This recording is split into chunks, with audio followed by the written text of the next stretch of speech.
Estás escuchando Milenio 3 por Aluca Nanica. Milenio 3 con Iker Jiménez en la cadena SER. En 1927, un arqueólogo peruano, Toribio Mexía Sespe, descubrió un hallazgo. Pensó que eran canales primitivos de irrigación, es decir, protoacequias construidas, generadas, para canalizar el escasísimo agua que de vez en cuando los cielos vertían sobre el lugar más seco del planeta Tierra. Estamos hablando de la Pampa de Nazca, una extensión de unos 50 kilómetros de longitud y 15 de ancho. No se imaginaba el bueno de Toribio Mexía que aquel inicial descubrimiento a pie de tierra iba a convertirse en apenas 50 años en Patrimonio de la Humanidad por la UNESCO. A pesar de esta calificación, también podemos añadirle otra quizá más incómoda: uno de los lugares, una de las anomalías más misteriosas del mundo. Lo que descubrió este arqueólogo era el inicio de un complejo puzzle, de un complejo enigma. Efectivamente, en mitad del desierto, unas gigantescas rectas nacían y morían siempre en la misma posición. No había aeronaves, no había avionetas en esa época en una zona deprimida económicamente como Nazca, y no se podía tener una perspectiva aérea de ese lugar. Una década después, Paul Kosok, haciendo un trabajo para la Universidad de Rhode Island, logra ver por vez primera, es el primer ser humano que descubre ese conjunto de elementos artísticos tal y como fueron diseñados. Es decir, es la primera persona que en las alturas puede contemplar eso tal y como se hizo y para quién se hizo. Quizá con el objetivo de ser un regalo de los dioses, quién sabe. Paul Kosok dicen que tuvo una febril imaginación, pero lo cierto y verdad es que las fotografías no añadían ni quitaban nada.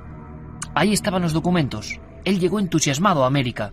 Dijo que el gran hallazgo arqueológico del siglo XX estaba ahí, en la pampa peruana de Nazca. ¿Por qué? Quizá porque a unos 600-700 metros de altura se ve con precisión esa increíble obra. Hay dibujos de más de 200 metros. Representan pájaros, otros son arañas. Hay un mono, un perro, incluso una figura más enigmática que le llaman el astronauta. ¿Y cómo están hechas?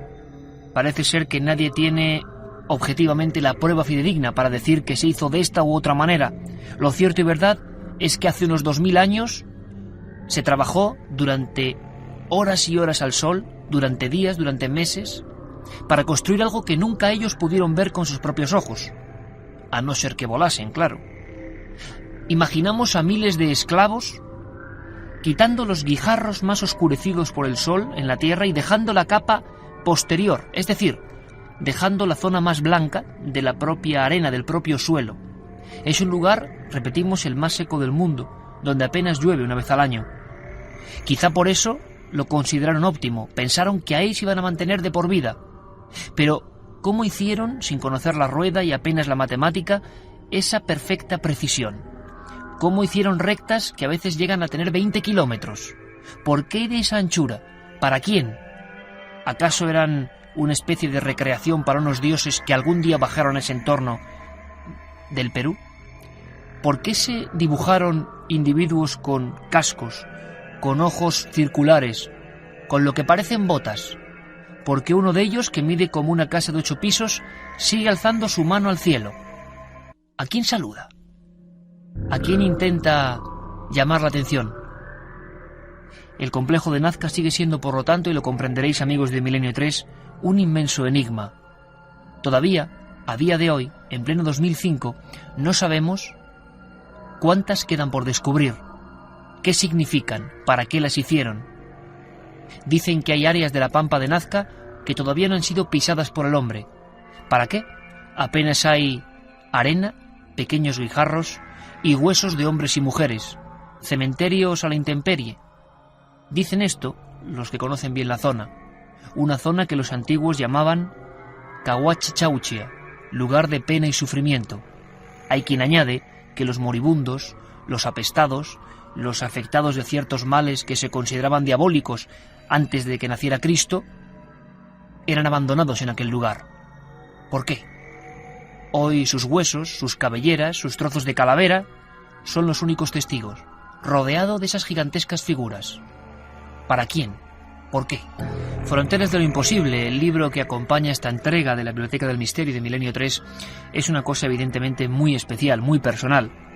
Es un libro que escribí en el año 2001 y que en el fondo era el cuaderno de campo, el vivo cuaderno de campo de anotaciones, de sensaciones, de impresiones personales, eso sí, de un viaje largo por 20 países, con 20 misterios muy distintos, desde la Sábana Santa al misterio de los evangelios apócrifos encontrados en las arenas de Egipto, desde algunos sucesos extraños ocurridos y censurados en Portugal, muy cerquita, hasta algunos enigmas tan grandiosos como estas pistas de Nazca, las piedras de Ica o los hallazgos ocurridos arqueológicamente en Jordania. Bueno, la verdad es que de todos siempre te preguntan por uno, y quizá por eso hacemos este programa o lo empezamos así. De todas las impresiones que yo he tenido como periodista, de todas las que me han llegado de verdad al fondo del corazón, hay una que destaco siempre. Es una visión que espero que vosotros tengáis con la magia de la radio. En esta ocasión, el piloto es muy distinto. En aquella, hace unos 7 u 8 años, era el comandante Luis Prieto Mugaburu, uno de los que durante horas y horas, días, meses, años, al igual que los constructores de Nazca, sobrevuela esas zonas. Lo hace con turistas, pero lo hace también de los pocos que llegan, pero también para intentar descubrir algo nuevo. Cada uno de los pilotos que sondean Nazca son en sí un investigador en potencia. Acuden a otras zonas, vislumbran e intentan sonsacar nueva información sobre zonas que antes no conocían. Es un entorno inmenso, es un desierto casi interminable. Esta noche especial, el piloto es nuestro compañero Juan Antonio Merayo, que nos lleva con los sonidos y la nave del misterio a volver a planear. Vamos a hacerlo para que conozcáis un entorno que quizá muchos no hayáis pisado jamás o no vayáis a hacerlo. Por lo menos que tengáis toda la información de por qué consideramos los expertos o los investigadores o los simples periodistas como yo este enclave como un auténtico enigma, como un misterio sin resolver. La escena, en aquel julio de 1998, yo no lo olvidaré nunca, jamás. Luis Prieto, el mencionado comandante, abrió la portezuela de su Cessna, de su avioneta de reconocimiento, y me había prometido llevarme a una zona que le llaman Cerro de los Astronautas. Durante el viaje yo le preguntaba por qué demonios esta zona concreta no salía nunca en los catálogos, no salía nunca en lo que son los folletos, que llevan poco turismo, es cierto, pero algún turismo a esa zona azotada por el Niño cuando yo llegué, por ese desastre ecológico del Niño. Él me dijo que había cosas que no casaban con las opiniones oficiales, cosas que encajaban mal con la teoría original de que eso eran, dioses que tenían que ver con las estrellas, pero que eran una especie de zodiaco, sin más preocupaciones, o que tenían que ver con las cosechas. Me decía que los pilotos de Aerocóndor de la compañía que sobrevuela esa zona sabían que había una región muy extensa donde seguían surgiendo figuras, donde desde las alturas podíamos ver seres con cascos, con botas, con antenas incluso.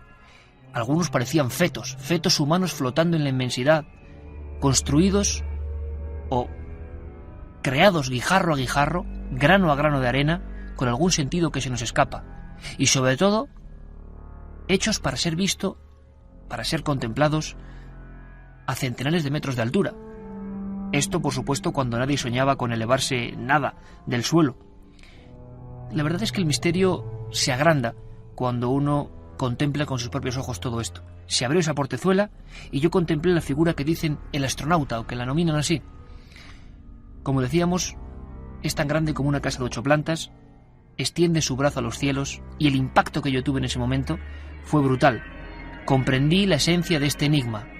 Alguien dejó eso con algún motivo, para comunicarse con alguien. ¿Con quién? Para eso, desde luego, no hay ninguna respuesta. Sería absolutamente negativo que no diéramos la palabra a quienes realmente saben de este misterio. Ellos son, ya lo he dicho, los pilotos del Instituto Aeroarqueológico de Nazca.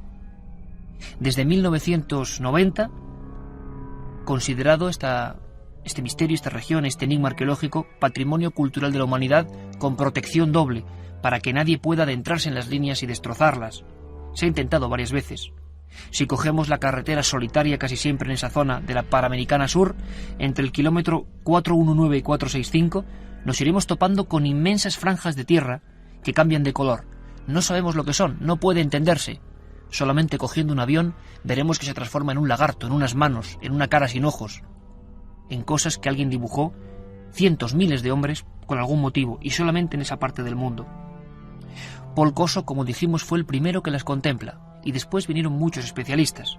María Reich, que se quedó ciega y sola investigando en el desierto, de la Universidad de Hamburgo, intentó hacer un paralelismo entre cada una de las líneas y las posiciones de ciertos astros y planetas. No lo consiguió. Otros, como Gerald Hawkins, opinaban que no había ninguna coincidencia, que aquello era algo mucho más extraño. Jim Woodman, norteamericano, aseguró algo sorprendente, que los Nazca, antes del nacimiento de Cristo, antes de nuestra era, ya disponían de primitivos globos aerostáticos que funcionaban con una serie de mecanismos naturales y con aire caliente. Con ellos, los jefes de aquella gigantesca obra podían ver cómo iba su creación. Porque ¿cómo es posible dedicar culturas, generaciones enteras, a crear algo que no se puede ver, que nunca se va a poder ver? Bueno, pasamos el testigo y la palabra a un auténtico, como decíamos, especialista, quizá uno de los más valerosos. Ha descubierto 324 figuras, consta en todos los libros de la arqueología peruana. Además, piloto, Eduardo Herrán. En Milenio 3 tuvimos una conversación mítica. Quisimos que fuese él y no otro el que nos enseñase con su avioneta ese misterio, el de las líneas y figuras de Nazca. Don Eduardo Herrán, un placer estar en su avioneta. Iker, para nosotros aquí desde Nazca también es muy importante saludarlo a usted y a todos los radioescuchas y hermanos españoles, y muchas gracias por lo que usted acaba de decir. Pues nos ponemos en marcha, Eduardo, sobrevolamos esa zona maravillosa, árida, eso sí, uno de los desiertos, se dice, más secos del planeta. Y Eduardo, estamos en tus manos, realmente nos confiamos en tu vuelo, estamos también con nuestro técnico aquí a bordo, don Jorge Martínez, que está extasiado viendo las pistas. Vamos a hacer que toda España, a través de la cadena SER, los cientos de miles de personas que nos siguen, se emocionen con las pistas de Nazca. Eduardo, ¿qué podríamos ver ahora mismo cuando estamos saliendo de esa pista de Aerocóndor? ¿Cuáles serían las primeras figuras? ¿Qué paraje veríamos ante nuestros ojos? Bueno, lo primero que debiera decirles es que el clima que tenemos en esta zona de la costa sur del Perú, que está a 450 kilómetros al sur de Lima, es de un sol esplendoroso. Y en este momento tenemos una temperatura aproximadamente entre los 26 y 27 grados, un cielo completamente azul, y después de cruzar el valle nos encontramos con una extensión sumamente gigante. Estamos hablando de más de 550 kilómetros cuadrados, donde al comenzar a ingresar podemos ver de una manera increíble rayas y figuras geométricas, algunas que tienen más de 20 kilómetros de largo. 20 kilómetros, Eduardo. 20 kilómetros de largo. Trapecios, hay uno que tiene más de 3,5 kilómetros de largo, y un gran amigo, Eric von Däniken, al cual quiero y respeto mucho, pero no comparto mucho sus teorías, habla que estos trapecios podrían haber sido utilizados por naves extraterrestres en contactos con humanidades anteriores. Eduardo, estamos viendo esas pistas inmensas que parece que están dibujadas, que van hacia la nada. ¿Por qué se hizo esto? Es decir, la gente desde España, pues evidentemente se pregunta, ¿por qué los Nazca hicieron esto hace tantos siglos? Han sido trazadas a lo largo de toda la historia de todas las civilizaciones anteriores que habitaron esta zona. Nos estamos refiriendo específicamente a geoglifos. Los últimos hallazgos corresponden a la cultura Chavín, ¿no? La cultura Chavín comienza desde el año 1100 a.C. al 800 a.C. Posteriormente a los Chavín vienen los Paracas, ¿no? Los Paracas son del 800 a.C. al 100 a.C. y los Nazcas heredan el arte de dibujar en todas estas pampas y cerros de las civilizaciones anteriores del 100 a.C. al 700 después. Posteriormente los Huaris y los Incas también continúan trazando dibujos, pero eso ya son las figuras geométricas. Todo esto ha sido analizado e investigado científicamente, ¿no? Y nos encontramos con que esta gran pampa, el verdadero nombre primero proviene de un dialecto aymara, que es el cauqui, y significa lugar de engendramiento, lugar de procreación, nido, donde nacen las cosas. Y todo lo que está dibujado aquí tiene relación con eso. En este caso estamos vislumbrando nosotros un libro abierto para ser visto por los dioses antiguos, el sol, la luna, las pléyades, las Esas figuras que vemos ya en la lejanía, que representan animales, una araña increíblemente perfecta, un mono, un perro, algunos de ellos tienen 4 dedos en vez de 5. Así es. Animales de una, como decimos, de una perfección que asombra, cómo los Nazca, guijarro a guijarro, trocito de piedra, generaron esta inmensa mapa, este inmenso cuadro artístico, como usted dice, para ser visto desde el cielo. Eduardo, descríbenos un poco qué estamos viendo, las figuras de los animales. ¿Cuáles son las que más te llaman la atención, las que más te gustan, las más extrañas? A mí la que más me llamó la atención siempre fue el cóndor, porque es un ave sumamente grande, tiene 182 metros, ¿no? Y cosa curiosa, las investigaciones de sus orientaciones magnéticas apuntan hacia Cusco, ¿no? Eso es sumamente interesante. Después existen una variedad increíble de animales. No solamente estamos hablando de aves, mamíferos, como el caso del mono, el perro. También hemos descubierto batracios, hay sapos, hay ofidios, hay culebras en alto relieve, hay saurios, podemos ver lagartos o lagartijas, y una variedad increíble, así increíble, de la representación de casi todas las especies vivientes que habitaban esta zona de la costa sur del Perú hace miles de años. Eso es fantástico, ¿no? Eduardo, por supuesto que es fantástico. ¿A qué altura tenemos que tener la avioneta para observar en su esplendor estas figuras de Nazca? Mira, para observar los dibujos antropomorfos o morfos, o sea, los que tienen formas reconocibles, digamos, son dibujos que miden desde 11 a 20 metros hasta 340, 400 metros. Para poder observar estos dibujos debemos tener el avión a una altura aproximadamente de 200 metros, 250 metros. Pero las formas geométricas, que son las que llaman muchísimo la atención también, no deben ser vistas a una altura mayor, porque las extensiones son de varios kilómetros de largo.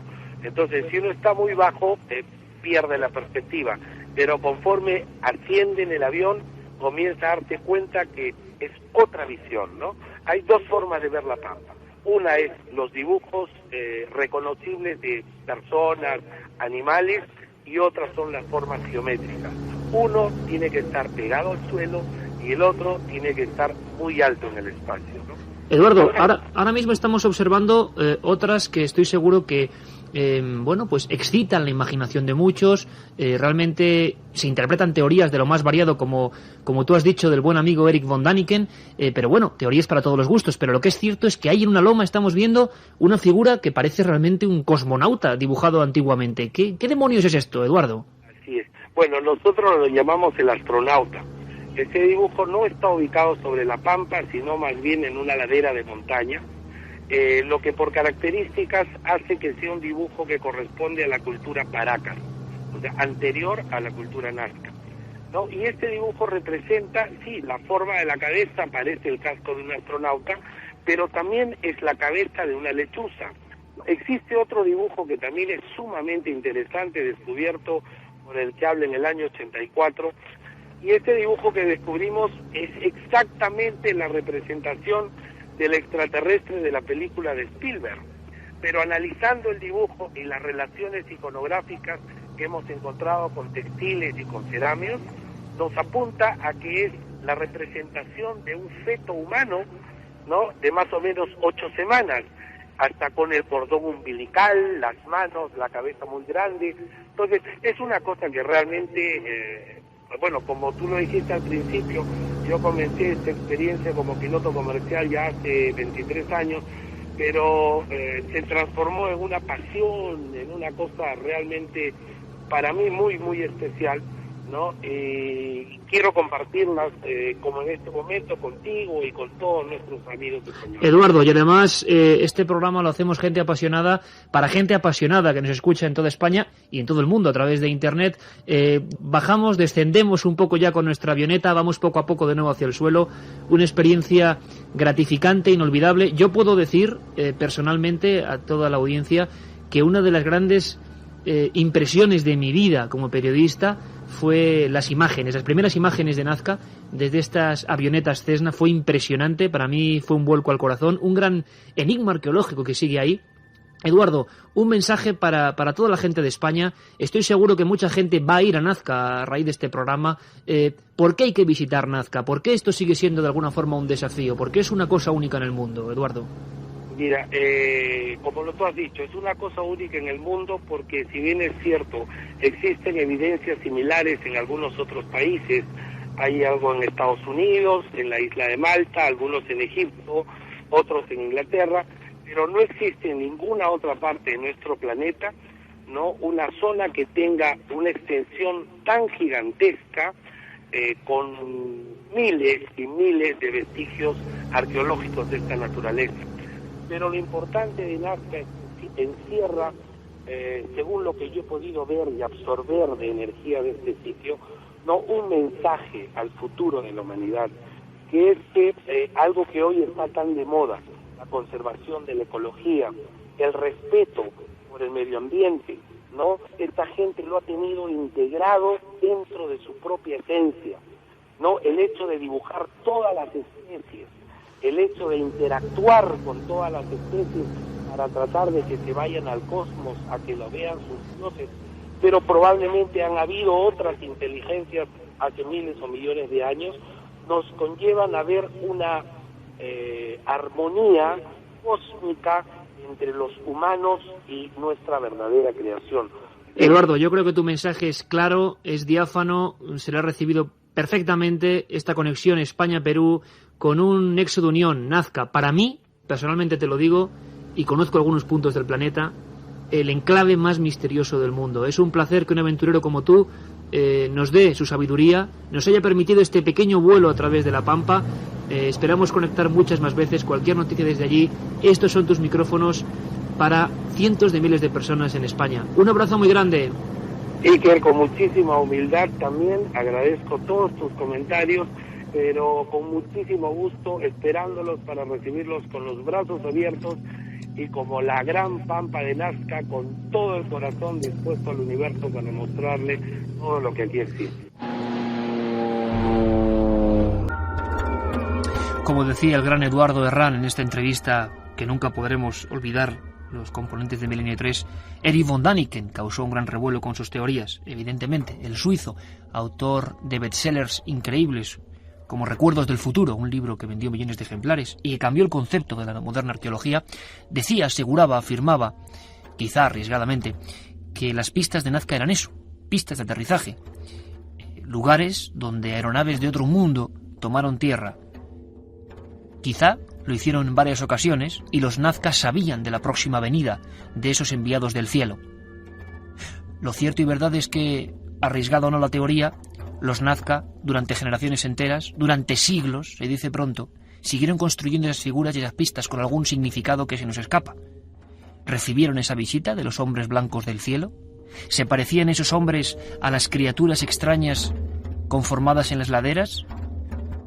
¿Esas figuras que siguen observándonos desde allá abajo cuando nos elevamos en la avioneta Cessna de Aerocóndor? ¿Quién sabe? Nazca fue considerado un lugar casi demoníaco cuando en 1595 el virrey García Hurtado de Mendoza descubre con otros hombres castellanos el inicio de algunas de esas pistas. No se entiende.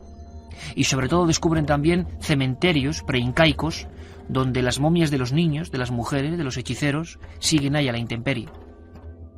Les pareció un lugar eso, como decían los antiguos, de sufrimiento y penar. La última teoría al respecto es de una científica polaca, Jadwiga Wicz, que asegura que eso sería una especie de Biblia en piedra, de crónica de acontecimientos dejados en la arena, pero desde luego los nazca no tenían información de lo que pasaba en el otro mundo, que desconocían por completo, por supuesto. Las teorías aseguran también que habrá figuras de más de 300 metros todavía por descubrir. Algunas son más pequeñas, otras tienen hasta un pequeño relieve. Tampoco sabemos si hubo diferentes estilos o épocas. Esto es lo que se sabe sobre el papel, pero yo en Fronteras de lo Imposible, como os decía antes, amigos de Milenio, lo que hacía era una introspección personal en estos misterios. Me cogí mi cuaderno y me metí dentro de las líneas. Sí es cierto que, desoí algunas leyes y estuvo a punto de costarme caro. Las fotografías que vais a encontrar son las líneas a pie de campo, tal y como las ve una persona. El misterio crece al comprobar la complejidad de todo esto. Y también fui a diversos museos de Nazca, de Chauchilla, de Palpa, de Lima, para encontrarme con los tejidos y las cerámicas de esa cultura que vivió con las líneas. Era alucinante porque encontré un protagonista inesperado. En casi todas las creaciones decorativas de los Nazca aparecían hombres volando. La pregunta es ¿qué hacían ahí? ¿Volaban realmente en sueños? ¿Ingiriendo drogas? ¿Tenían visiones? ¿Por qué les obsesionaba un hombre que era capaz de planear por encima de otros? ¿Por qué este motivo aparece siempre en la cultura precisa que genera el misterio de Nazca? Bueno, otra cosa que nos quedamos sin poder responder. También me encontré historias dignas del terror, lugares que a pesar del tiempo transcurrido seguían siendo motivo de amenaza por parte de las madres a sus hijos si se portaban mal. Chauchilla era uno de esos sitios. Está en mitad, en el corazón de estas líneas. Hay quien dice que algunas, con forma de flecha gigantescas, indican este punto. Otros aseguran, me dijeron así los historiadores, que los que están ahí muertos, a la intemperie, son los constructores de Nazca. Lo cierto y verdad es que el clima severísimo de ese desierto del sur de Perú ha dejado limpios los huesos, blancos los dientes, las cabelleras intactas, y las fotografías ahí están, podéis comprobarlo. Niños, fetos momificados, brujas todavía con su caldero cerca, y muchas momias que todavía guardan jirones de tela. Es el único lugar del Perú donde los huaqueros o ladrones de tumbas no se aproximan. Hay cierto temor. Bueno, y ciertas historias que se cuentan. Hay más de un policía y más de algún huaquero que apareció allí muerto en extrañas circunstancias, con el corazón en estado de colapso, como muerto de miedo. No pudo contar qué es lo último que vio allí, entre esas momias perdidas en mitad de la nada. Lo que pude comprobar es que el respeto al sitio sigue existiendo, sigue estando, sigue permaneciendo en esta época de internet y de satélites. Ahora mismo, cuando estamos hablando, seguirán allí los niños, las momias, las diversas criaturas que están en la misma posición, sentadas igual, en una especie de cementerio vivo, hace más de 2000 años.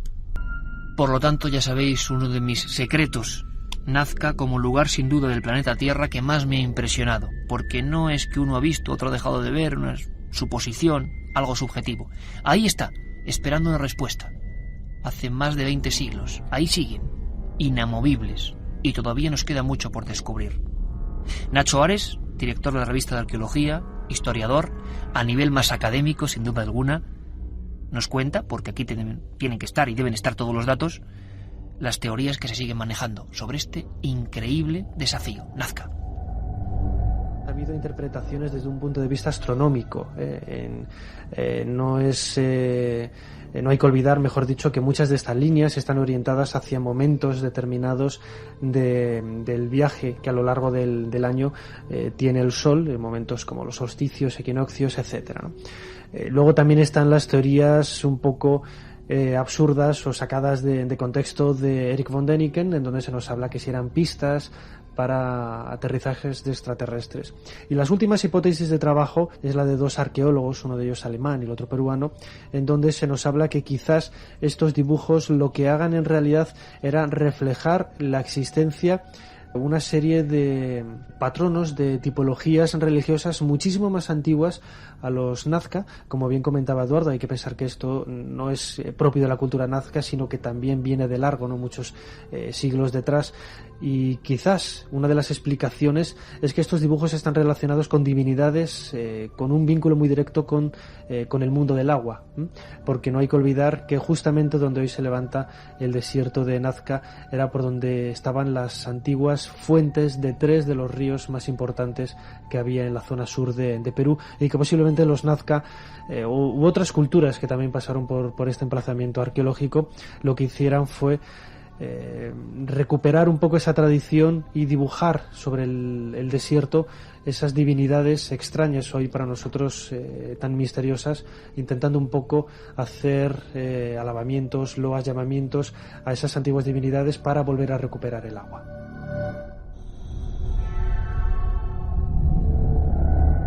Era muy curioso. ¿Por qué 2 misterios tan grandes se encontraban tan cerca geográficamente? 2 misterios de envergadura que provocaron no pocos quebraderos de cabeza a los lectores e investigadores, sobre todo en los años 70. Me explico. En 1974, un periodista de la Gaceta del Norte de Bilbao provoca un inmenso cataclismo, hay que comprenderlo perfectamente y ubicarlo en la historia, vendiendo más de 100.000 ejemplares en España de un libro que lleva un título sugerente: ¿Existió otra humanidad? La portada de ese libro, de esa vieja tapa verde, representa una piedra negra. En su interior, unos seres, parecen humanos, tocados con una especie de penachos y un taparrabos, están sacrificando a otro individuo que yace muerto, o no.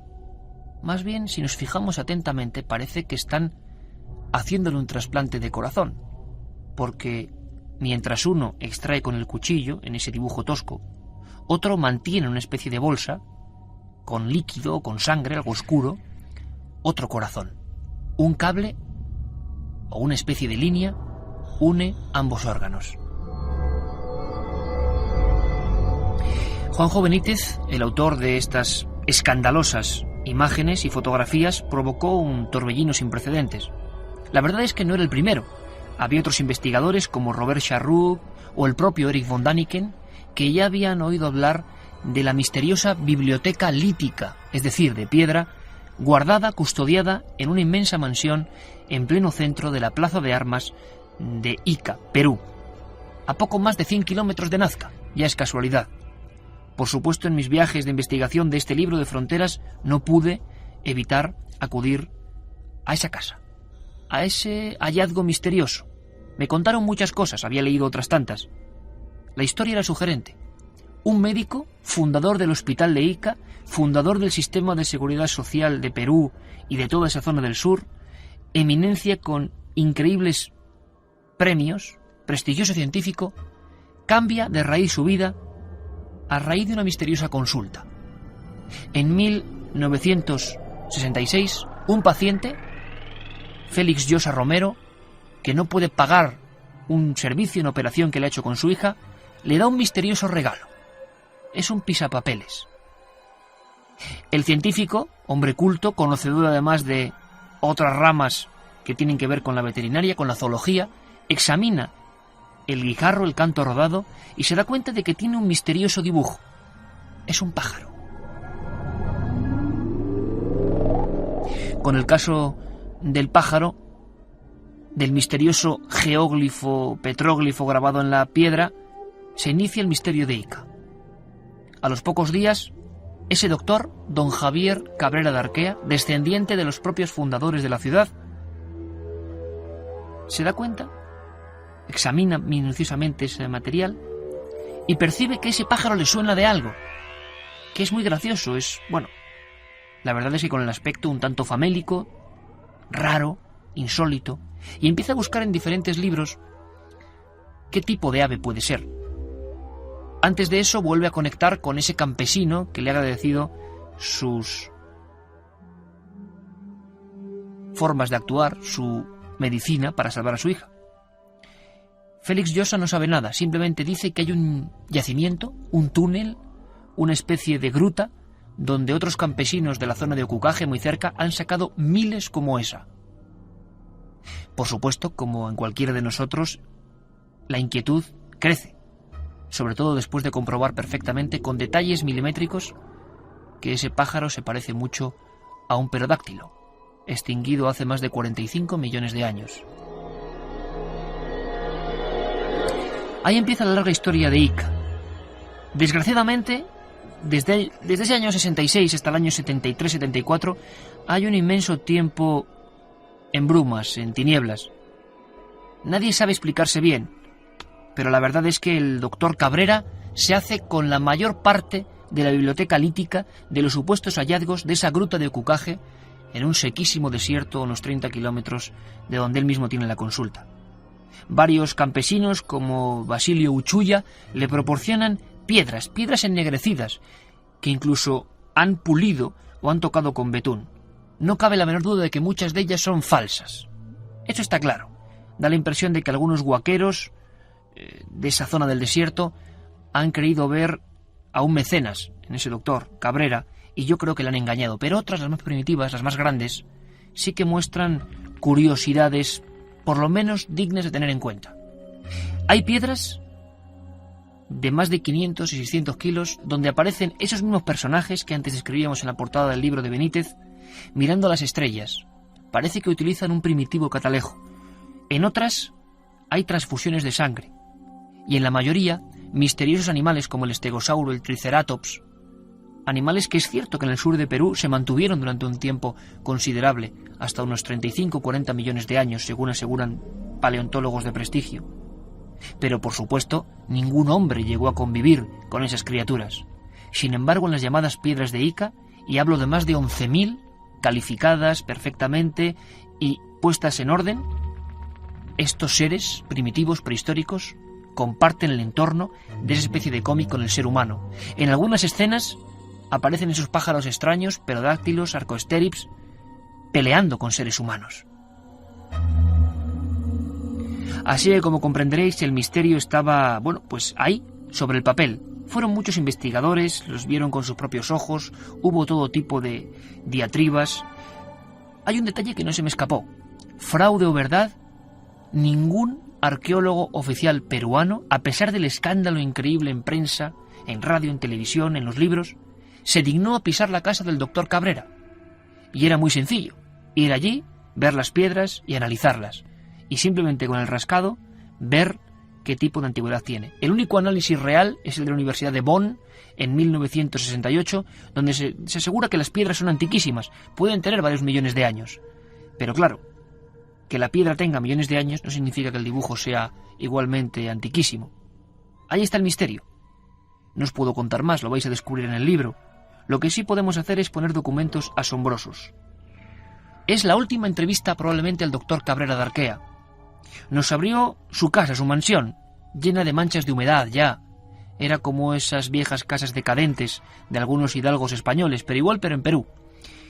El hombre, yo creo que tenía la conciencia, después de 30 años de lucha con este tema, de que había sido tildado de loco, de que todos los amigos científicos que tenía lo habían abandonado, de que ya se había convertido en una especie de ermitaño envuelto de piedras. A mí me parecía algo asombroso. Un hombre había perdido todo su prestigio, toda su carrera, por un pisapapeles con un pájaro, por un misterio. Nunca revelaría, decía, dónde estaba el auténtico yacimiento. ¿Y por qué? Porque en Perú una de las grandes mafias y de los grandes generadores de dinero es la huaca, el huaquero, el ladrón de tumbas y de arqueología. Bueno, poco después de estos documentos murió. Era un hombre extrovertido, un hombre que hablaba con un gran convencimiento, un hombre que veía en aquellas piedras una especie de viñetas. ¿Contando qué? Contando el legado de una humanidad, el legado de una cultura, de una gente, de unos seres humanos como nosotros, de los que no sabemos nada, y que desaparecieron después de un cataclismo. Quizá de un meteoro, de una esfera de luz o de un redondel gigantesco que aparece en una de las últimas piedras, de las más grandes. Es una especie de gigantesca roca cósmica que va hacia tierra, y muy pequeños debajo, unos seres humanos con penachos la miran aterrorizados. Quizá la última viñeta de esa cultura. Escuchamos un documento para nosotros muy emotivo. Estamos entrando en esa famosa casa de Ica, en la plaza de armas, en la mansión de los de Arquea, Cabrera de Arquea, y este doctor, por vez primera, nos está mostrando miles y miles de piedras. Poneos en mi lugar. Entramos en un sitio umbrío, solo una bombilla pelada ilumina el entorno, y miles de piedras apiñadas en diferentes baldas, en larguísimos pasillos, con esas criaturas. Algunas de ellas con explicaciones médicas, que por supuesto Darquea puede narrarnos de una manera exacta. Le escuchamos. Le están extrayendo la sangre a este frasco, que separa glóbulos de lo que sería el plasma. El plasma identificado como esa especie de rejilla. Así es. Esto es lo que va a ser transfundido hacia una persona que tiene enfermo el corazón. Van a hacer un trasplante. Y estas rayitas que estamos viendo es la sustancia que va a anular o va a impedir el rechazo inmunológico que sufre un órgano extraño en un cuerpo extraño. Entonces, si previamente a la operación se hace una transfusión de sangre de mujer embarazada, la piedra dice, se anulará el fenómeno del rechazo inmunológico. Y aquí vemos el donante de corazón. Aquí está el corazón, y probablemente esta es una persona que ha donado sus órganos en vida, es un hombre joven y están aprovechando el corazón. Esta es la persona que está allá, que ha recibido ya la sustancia que anula el rechazo. Van a cortar la pared costal y van a sacar el órgano enfermo para poner en su lugar al órgano donado y sano. Vengo por acá. Aquí lo preparan al corazón para que esté en condiciones de recibir ya por segunda vez la sangre de mujer embarazada. ¿La ven ustedes? Estas dos cánulas irrigan. Y esto revela que la mujer es embarazada, senos grandes, pezones llenos. Finalmente, la operación ha terminado y se sigue dando por vía oral. Allá fue por vía endovenosa, aquí por vía oral, esas rayitas que representan a la hormona anti-rechazo. Esta persona que ha recibido un corazón extraño podrá vivir el tiempo que le corresponde de vida normal. La otra realidad. Fenómenos extraños. Milenio 3. En la SER. Era alucinante escuchar semejante diagnóstico delante de unas pizarras gigantescas de piedra redonda con esas figuras extrañas, a veces grotescas, de otra humanidad. ¿Quién sabe? Y si fue así, ¿cómo nos dejaron un legado tan grotesco como unas piedras redondas? ¿Quizá lo único que sabríamos interpretar? Todos son preguntas. El doctor Cabrera seguía incidiendo en detalles muy concretos que demostraban un alto conocimiento médico. Yo, por supuesto, sospeché, porque él era médico. Pero, ¿qué hace un hombre de su prestigio, nivel social, nivel científico, echando a tierra toda su carrera por una trama que no hay en ningún momento interés económico? Y, sobre todo, ¿cómo hace esas piedras? ¿O a quién se las encarga? Durante 30 años. Desde luego era una trama digna de novela. Y más aún cuando, al regresar a España, descubro varias publicaciones de hormonas antirrechazo. En uno de los hospitales de Londres se hace una de estas primeras probaturas, con sangre de una mujer embarazada, para evitar el trasplante de órgano de otra persona. Y parece que fue un éxito. Se publicó por vez primera en 1980, según rezaban esas fuentes. La fotografía de la piedra de la mujer embarazada con una cánula o tubo donde se almacenaba su sangre para administrarla, grotescamente, claro, eso sí, en la pintura, a otro hombre con las entrañas abiertas, al cual estaban sacando un órgano, era ya pública en 1974. Allí había una anomalía curiosa, pero había muchas más, incluidas operaciones de cerebro. Ven para acá. Ven para acá. Aquí están operando un tumor canceroso del cerebro, no del propio tejido cerebral, sino del tejido conjuntivo. aquí está mirando arriba y abajo en la operación. ¿Por qué miran arriba? Porque el conocimiento vino de fuera. Mira, estaba esperando para enseñarte. Así se termina una operación de riñones, trasplante de riñones, no por delante, porque el riñón no está adelante, está en la espalda de uno, en la celda renal. ¿Te das cuenta de esto? Increíble. ¿Ah? Increíble. Ven para acá, ven. Mira el riñón. A ver, ya el riñón que han cambiado. ¿No es una maravilla? Miradito, porque esto es muy... Sí. Le voy a dar un poquito de luz. Sácalo. Te lo voy a dejar un... No, aquí está. Míralo.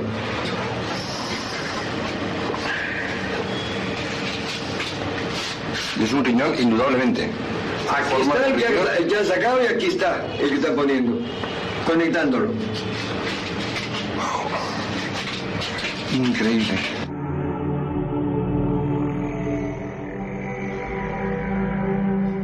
Increíble, repetía el compañero Manuel Delgado, grabándolo todo, alucinado ante lo que estábamos comprobando. A fin de cuentas, éramos tan solo 2 investigadores, 2 periodistas más, viendo lo que otros muchos habían visto, la biblioteca lítica, la biblioteca de piedras de Ica.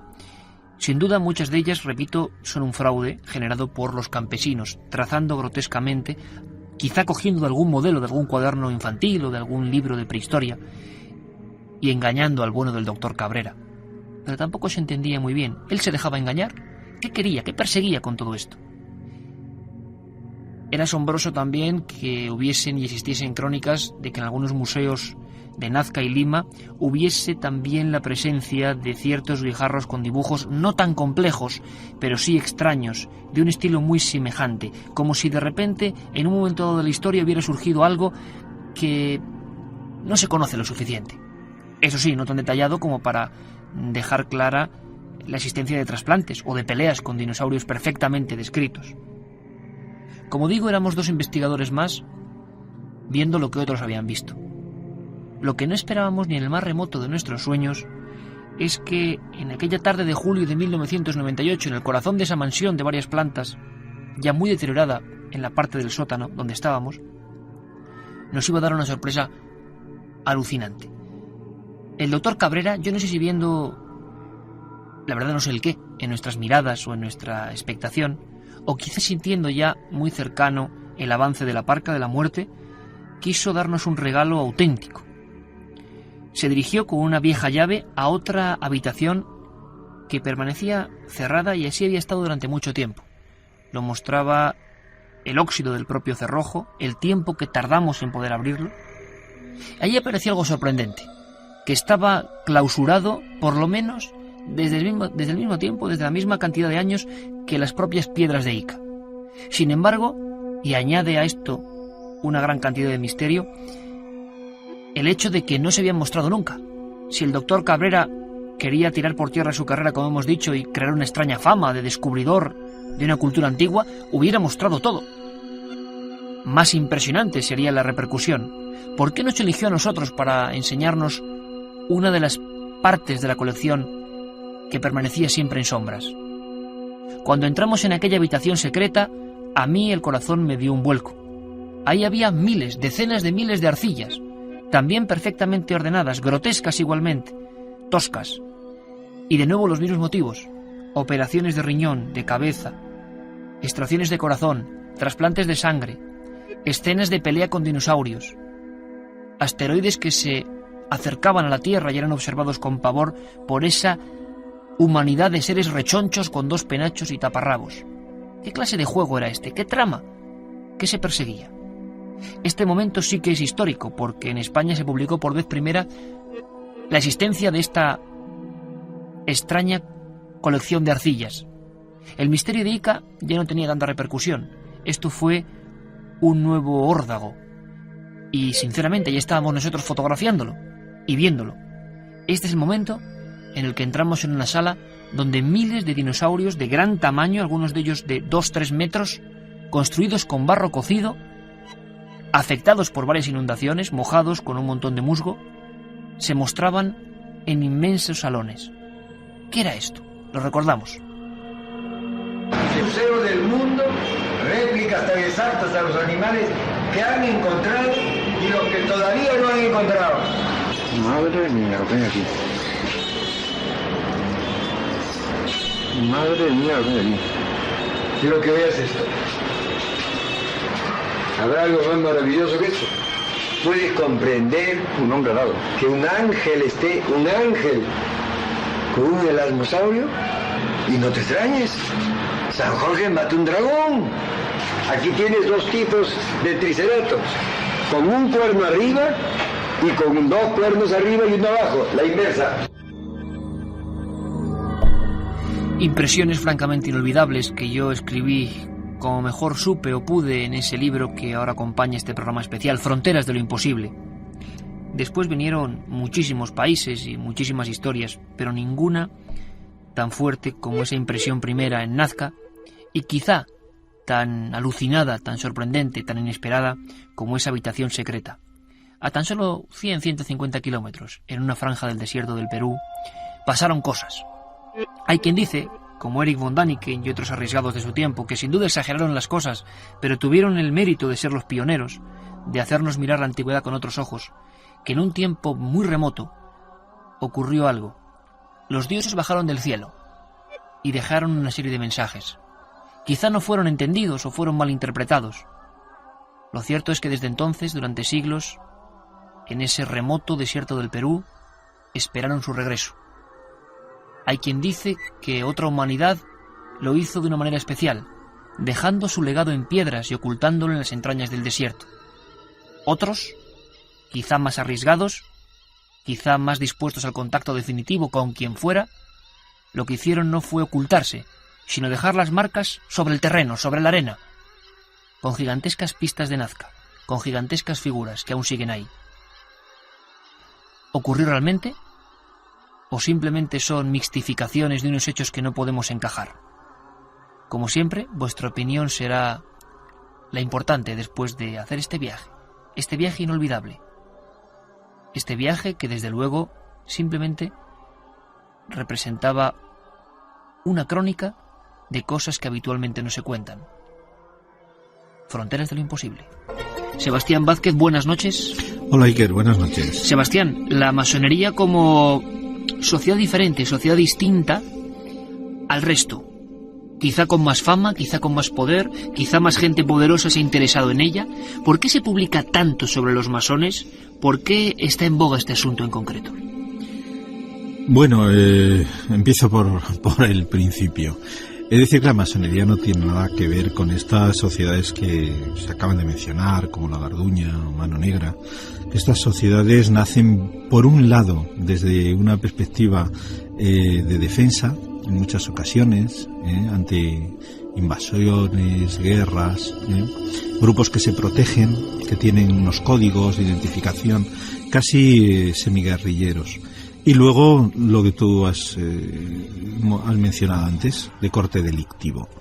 La masonería no tiene nada que ver. Sería la primera gran diferencia. La primera gran diferencia. Sociedad secreta sí, pero no con esas motivaciones. Sociedad discreta. Podemos decir, porque una sociedad secreta es aquella que no sabemos absolutamente nada de ella. De la masonería, como tú bien has mencionado, se sabe bastante, mucho. Es decir, la masonería es legal. Es legal no solo en España, sino en muchísimos países. Y además está en un registro de asociaciones. Es decir, no es, se publican libros, no es algo secreto. Sí es discreto. Es decir, la masonería, digamos, no hace publicidad, por ejemplo. Pero no. ¿Por qué? Precisamente porque, digamos, se supone que el ingreso en la masonería obedece a un impulso de un individuo. Digamos, en el término más original, lo que sería un filósofo, un amante de la sabiduría, del conocimiento, alguien que aspira a conocer, a saber más. Entonces, digamos, sería un poco el perfil de un buscador.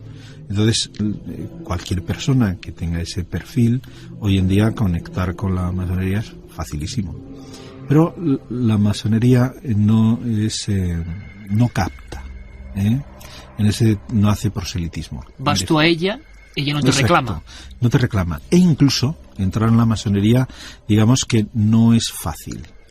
Más o menos, porque no todas las logias funcionan igual, pero habitualmente, como norma, hace falta un padrino o padrinos. Después existe la segunda fase, que es lo que se llama las aplomaciones. Las aplomaciones significa que miembros de esa logia en la cual el candidato ha pedido su ingreso tienen unas entrevistas con él, unas entrevistas personales. 3 miembros distintos de la logia en la cual sacan sus impresiones de por qué ese candidato quiere ser masón. Le preguntan fundamentalmente el por qué, conocen un poco de cómo es. Esos informes llegan, siempre verbales, llegan a la logia. Y luego se procede a la votación. En la votación, en la logia, se vota lo que se llama con el balotaje, es decir, con bolas blancas y negras que se echan en un saco. Y en muchas logias, con que haya solo una bola negra, la votación es completamente anónima, esa persona no entra en la logia. Como ves, no es demasiado fácil entrar. Tampoco es difícil, porque lo habitual es que el candidato reúna las condiciones para ser masón, que no son ninguna condición especial. En la masonería se dice que solo hace falta que sea un hombre libre y de buenas costumbres. Y habitualmente no hay tampoco ningún motivo para que los miembros de una logia, es algo que le conozcan personalmente y sepan que no es una persona, digamos, de orden, pues tengan motivos para vetar su entrada. Esto es un poco como te explico, cómo se entra en la masonería, pero no hace proselitismo.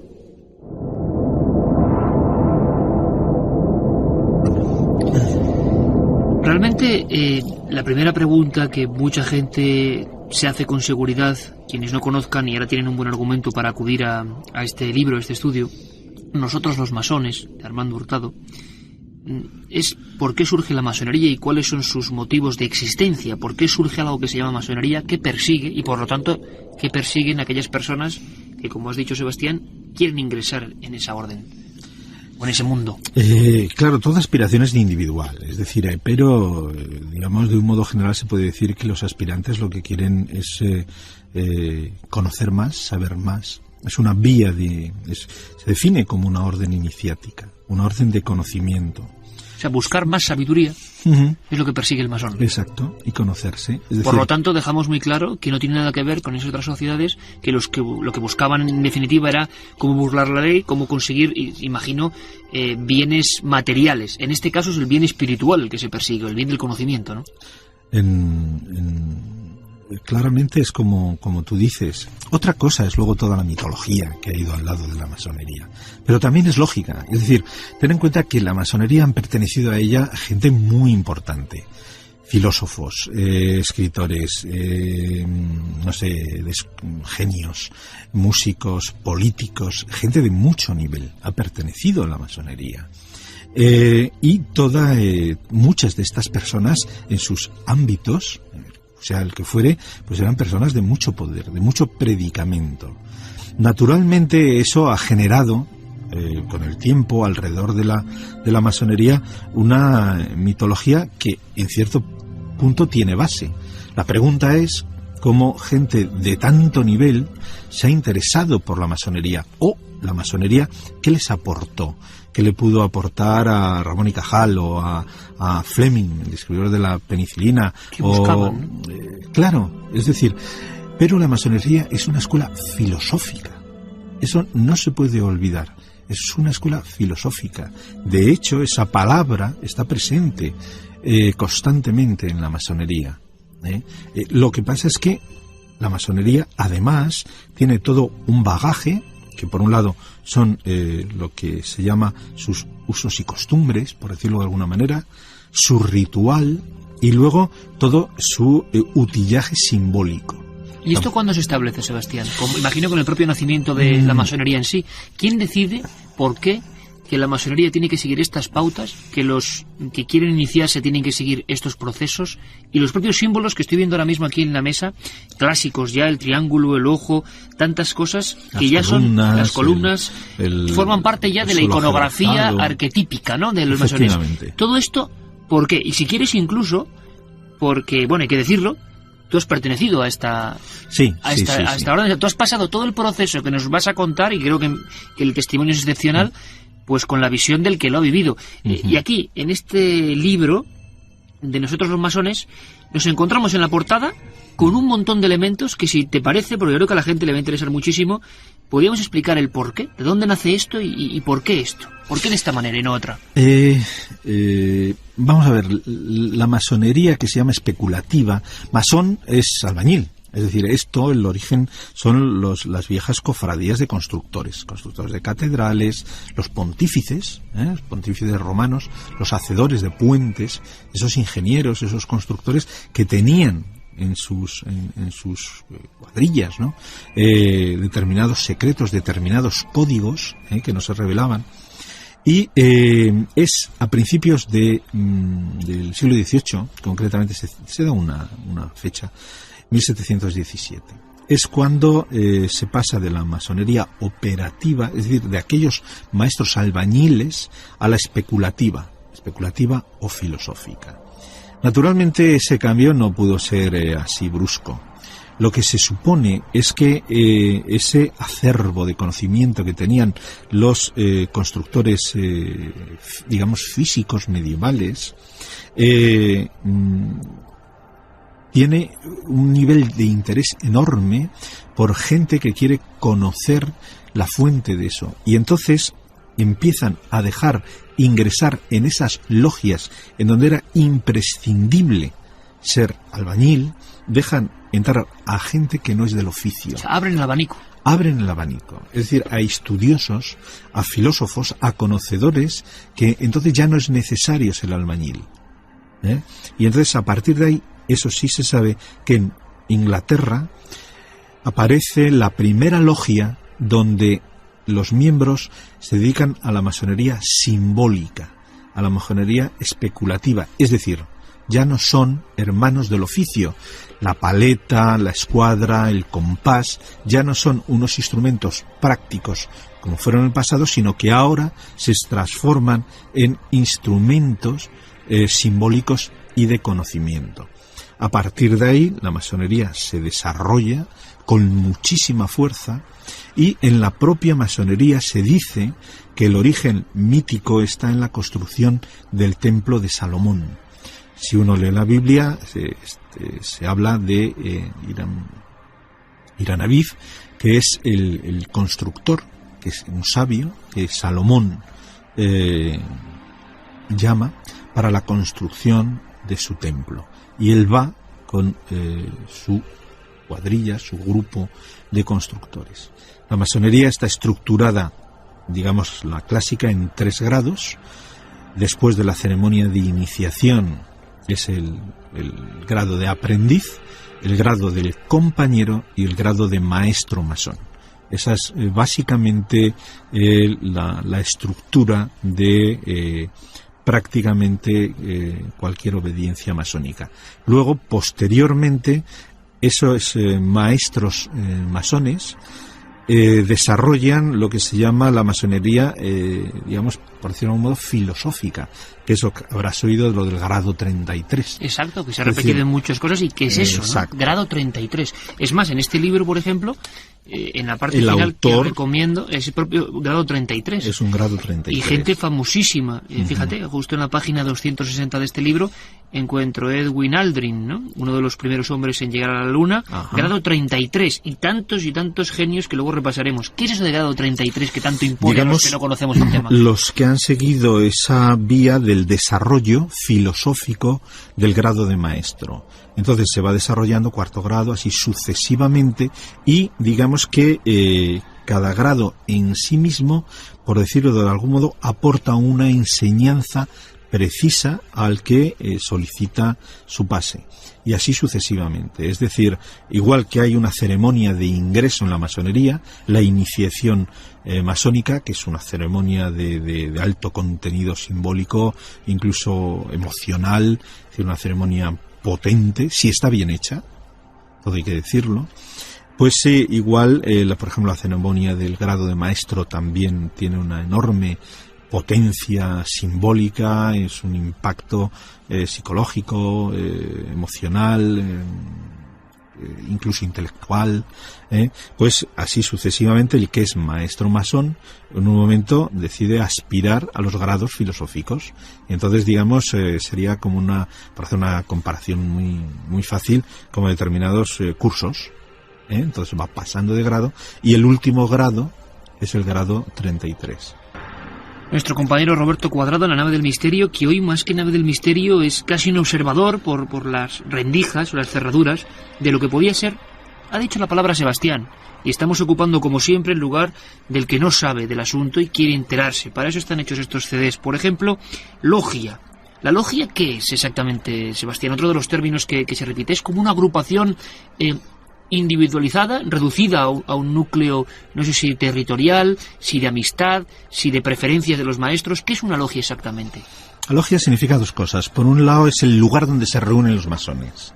Es decir, que por un lado hace alusión al espacio físico, que aquí estás viendo tú en las fotos, cómo es una logia por dentro, que tiene que tener unas determinadas elementos fundamentales. ¿Cuáles son? Por ejemplo, sencillamente las columnas de entrada. Es decir, que esas columnas que marcan la puerta, Jaquín y Boaz se llaman, delimitan el paso de lo profano a lo sagrado.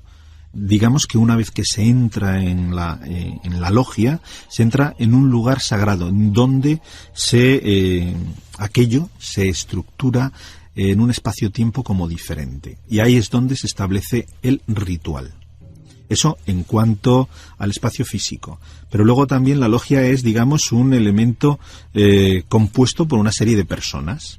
Para que una logia pueda, como se suele decir en terminología masónica, alzar columnas, es decir, fundarse, se necesita un número de maestros masones. Entonces estos maestros masones se reúnen y piden lo que se llama la carta patente, es decir, la legitimación de otra logia, digamos, regularmente ordenada, para que, a su vez, es como una cadena de transmisión.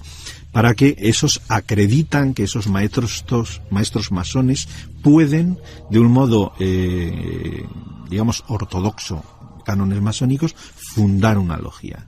La ponen un nombre, buscan un lugar donde reunirse, la elaboran, digamos, pues lo que es esta ornamentación, y a partir de ahí se reúnen y celebran lo que se llama la tenida. La tenida. Una tenida masónica es una reunión masónica. ¿Y el suelo, por ejemplo, ajedrezado? El ajedrezado. ¿Por qué, Sebastián? Ahí es lo que te comentaba antes, el valor simbólico, es decir, el ajedrezado siempre establece, el negro-blanco, el patrón de comparación. Siempre. Es decir, a partir de ahí, como te digo, es un análisis intelectual, filosófico o emocional. Es decir, uno se da cuenta que todo el cerebro, por ejemplo, funciona por comparación. Es decir, la justicia, lo bueno y lo malo. Es decir, que siempre hay dos fuerzas que cuando se desequilibran aparece el desorden. Ten en cuenta que los masones hablan del gran arquitecto del universo. Una forma de, podríamos definirlo, Dios, aunque efectivamente... ¿Y por qué lo llaman así? Gran arquitecto. ¿Por afinidad a lo que fue en un inicio el gremio de los masones o por qué? Por un lado, eso que tú dices, y porque a su vez esa definición implica ya, podemos hacer un análisis masónico, varias cosas. Es decir, la creación no es caótica. Está ordenada. 2. Está ordenada según unas leyes. Otra cosa es que nosotros no comprendamos el orden implicado en la creación. Pero ya al definirlo como arquitecto, fíjense que hay un diseño inteligente. Un diseño inteligente que se aplica en una serie de leyes, Un arquitecto construye según unas leyes. También te implica dos cosas, que por un lado hay un diseño en un plano, en el plano de las ideas, un diseño, digamos, en un plano de realización, digamos, bidimensional, que sería un plano, y ya la construcción en el plano de lo orgánico, es decir, lo que es la estructura física. Te está hablando ya de 3 niveles. Es decir, ya la propia... por eso la fórmula es un triángulo. Ajá, eso significa el triángulo. El triángulo, por ejemplo, en la masonería, el grupo, el número 3 está siempre muy presente. Como te comentaba antes, aprendiz, compañero y maestro. En la logia hay 3, digamos, personalidades. Por decirlo, el venerable maestro, más importante, y los que se llaman los 2 vigilantes. Aquí en esta foto que tenemos delante ves las 3 columnas. Es decir, el número 3 está muy presente en la masonería. Todo eso es lo que es una carga simbólica que poco a poco, la suma de todos esos elementos simbólicos, por ejemplo, aquí en la foto tú también ves, lo podemos decir a los oyentes, pues una piedra cúbica perfectamente tallada, ¿sí? Y la piedra bruta. Se habla dentro de la enseñanza masónica que todos, digamos, tenemos la oportunidad de pulirnos, de perfeccionarnos. Eso es un símbolo también. Y con toda esta ornamentación que tenemos aquí, que se ha traspasado de generación en generación o de logia en logia durante el tiempo, la gran pregunta que seguiría todo esto, Sebastián, sería, y en tu caso, que por ejemplo accediste a estos niveles de conocimiento para aprender de todo esto, tú llegas allí, se hace esa especie de reunión, se siguen una serie de decretos y de cosas lógicas que siempre se han repetido desde el inicio, pero ¿qué se hace en una reunión masónica, Sebastián? ¿Qué se debate? ¿Se plantean problemas? ¿Se dan soluciones a los problemas que los miembros llevan? ¿Qué se hace realmente dentro de una reunión masónica? Porque imagino que no solamente será seguir ciertos rituales estéticos, sino se hablará de ciertos temas. Se habla, por ejemplo, de lo que pasa en la actualidad. Se habla de cómo hacer, por ejemplo, acciones comunes de esos, por cierto, de esos miembros que imagino que cada uno tendrá su nivel cultural, económico, filiación política incluso. ¿O recomienda la logia que haya cierta pertenencia a ciertas estructuras? Eso yo creo que es interesante. Fíjate lo que te voy a decir. En una logia masónica se puede hablar de todo menos de 2 cosas: religión y política. Me dejas muy sorprendido. ¿Por qué? Exactamente. Es decir, esto es todo lo contrario. 2. Tú has oído hablar del famoso secreto masónico. Mítico, que debe ser tan tremendo ese secreto que hasta los propios masones no saben cuál es. Fíjate. Pero sí te diré una cosa. Todo lo que ocurre en logia, es decir, una vez que el guardatemplo cierra, el hermano guardatemplo cierra las puertas de logia, todo lo que ocurre ahí está en secreto. Pero en secreto incluso para los masones. ¿Me explico? No es... ¿Para otras logias? Para cualquiera que no esté ahí dentro. Ajá. Incluso tú imagínate que por cualquier motivo el venerable maestro no ha ido. Incluso es secreto para él. Todo lo que ocurre ahí, pero si tú te fijas y uno empieza, como antes decíamos, lo que es el desarrollo de la enseñanza masónica, bueno, ¿y esto por qué? Porque incluso el venerable maestro, ni los propios miembros de la logia. Ni se le pudiera contar lo que ocurrió. No. Todo lo que ocurre ahí, en ese tiempo, espacio, pertenece íntimamente a los que han participado ahí, exclusivamente.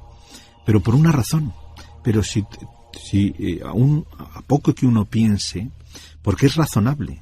Porque la transmisión de lo trascendente solo se aplica a través de la experiencia.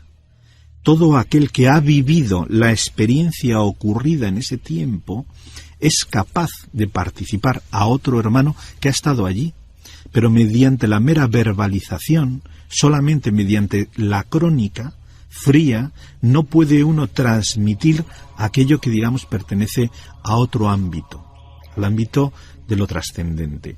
Por eso no, es que guardan un secreto, claro, pero un secreto mismo incluso, vuelvo a repetir, hasta los propios masones, pero no solo otros masones de otras logias, sino a los propios masones de la propia logia que no han podido asistir, por ejemplo.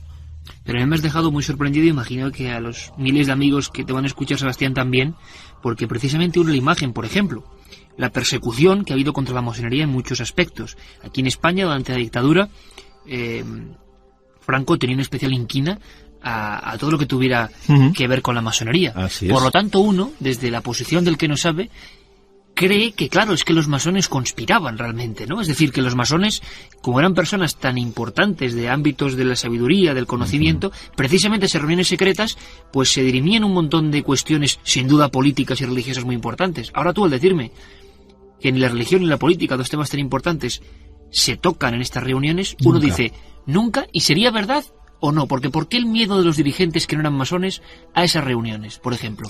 Mira, se tiene... ¿De economía sí se habla? Tampoco. ¿Tampoco? No, porque claro, la política y la economía están íntimamente... No. Mira, se tiene miedo... Pero se me derrumba un mito importante en el sentido de decir, o nace otro, ¿no? En el sentido de decir, qué curioso, porque uno puede pensar que precisamente el gran peligro era ese, ¿no? Hablar de cosas secretas... Mira, todas las sociedades tienen miedo a dos cosas, una a la inteligencia y otra a la libertad. Esto de siempre. Y cuanto un país es más cerrado, cuanto un país se mueve más en las regiones de la dictadura y todo eso, más miedo tiene a eso. ¿Qué pasa? Como te decía antes, para ser masón hace falta ser libre de buenas costumbres. Ahí también hay una área muy interesante que explorar, porque ¿cómo claro. ¿qué había que certificar? Claro, es que todos, como ves, tiene un punto de sutileza. ¿Qué es un hombre libre? Y de buenas costumbres. Y de buenas costumbres. Todo muy sutil. Es decir, no es todo tan... Entonces, ¿qué ocurre? Luego, como te comentaba antes, y la lista de los masones que han pertenecido a la historia, es gente de nivel, ¿no? Luego estamos otras personas que, digamos, somos un poco más del montón, ¿no? O en mi caso, pues que yo pertenecí a la masonería durante un tiempo. Luego... ¿Qué perseguías, Sebastián? ¿Qué querías saber? ¿Qué querías pues lo que te comentaba cuando antes, siempre has sido tú hombre de libros y hombre de conocimiento? Claro, de saber. Pero porque creías que ahí había una esfera de conocimiento que tú no alcanzabas sin estar ahí. Es decir, efectivamente, muchas personas compartimos lo que los antiguos griegos llamaban el filósofo, ¿no? Hoy se le da una connotación, ¿no? Pero antes era mucho más sencillo, es decir, el amante de la sabiduría y el que aspira a ella. Sabiduría también en un sentido muy amplio, no una sabiduría sobre esto y aquello, y una aspiración que está dentro del clasicismo, de autoconocimiento, de conocer, ¿no? Entonces, yo en aquella época, cuando me inicié, supuse que en la masonería había una fuente, digamos, de sabiduría que todavía estaba viva, y que a mí me podía interesar. ¿Y no la encontraste la fuente, Sebastián? Porque... Sí, es decir, el patrimonio que ofrece la masonería, para mí es una escuela muy rica. Es como un desván de la abuela, ¿no? Que uno sube y empieza a escarbar en el desván y van apareciendo cosas y cosas. ¿Pero la riqueza la aportan los propios miembros que cuentan sus experiencias? ¿o No. Es decir, eso ya es al nivel humano. Es decir, yo he encontrado en la masonería gente fascinante. Claro, porque se ha hablado muchas veces, Sebastián, de que esto en el fondo eran acuerdos de gente muy importante al margen de cualquier control, ¿no? Yo he encontrado gente fascinante, pero por eso a nivel gente, humano. Claro, pero te voy a decir que mucha gente se ha hablado de personas de grandes fortunas, intelectuales, económicas, y que lo que hacían era juntarse en secreto entre ellos porque lo que interesaba realmente era el intercambio informativo con esos miembros. ¿Tú crees que no, que había algo más?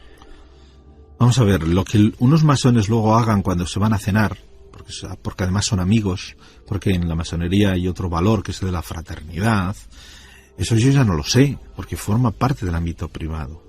Pero, es decir, porque en la masonería, igual que toda esta gente magnífica que hemos hablado, pues también hay digamos, es decir, no todo es bueno, no, es decir, habrá gente que no, o ha habido gente que sea indeseable, o que no sea buena gente, o que haya ido a la masonería con fines espurios, natural, es decir, una organización humana, y como cualquier organización humana, pues hay de todo.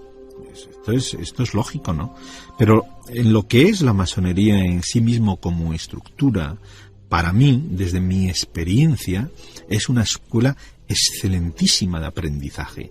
Por esto que te comentaba, el utillaje simbólico, es decir, la carga heredada de una sabiduría ancestral, eso sí, con unos patrones diferentes. Es decir, Actualmente, pues, cuando nosotros concebimos el patrón de enseñanza, ¿tú qué referencia tienes? Pues cuando estabas en la universidad, ¿no es cierto? Sí. Es decir, había unos señores allí que sabían mucho de una determinada materia e instruían a otros. Este es el patrón habitual de fórmula de enseñanza. La masonería ofrece otra, la observación. Es decir, tú hoy observas una mecánica, por ejemplo, esos rituales. Antes hablábamos del contenido, pero el ritual es el continente. Y bueno, ¿por qué esto se hace así? ¿Por qué determinadas cosas se hacen 3 veces? ¿Por qué esto se hace de esta determinada manera? Entonces, tú partes del supuesto de que todo eso no se lo inventó un señor al azar, sino que algunos antiguos sabios determinaron que aquello tenía un porqué, una razón. Y ese es un proceso de investigación. En ese proceso de investigación está la propia observación. Y tú te das cuenta porque tú, como participas de un modo vital, vivo, experimental, en ese proceso, eres capaz de vivirlo. Luego ya tienes también, tú antes me lo has dicho, lo que es el patrimonio experimental de otro hermano, con más experiencia. Y ahí se produce el debate filosófico. Que tenemos contenido y continente. El continente es ese ritual, incluso la propia disposición de la logia, todos estos elementos simbólicos. ¿Por qué un candelabro tiene 3 velas? ¿Por qué esto se pone así? ¿Por qué se pone la escuadra y el compás? ¿Por qué todo eso? Porque hay esos nudos. Todo eso tiene un valor. Nadie viene a decirte, mira, el nudo significa esto y esto. Sí, hay una literatura masónica, que aquí está en el libro, pues el nudo simboliza no sé qué, no sé cuántos. Pero eso es letra muerta.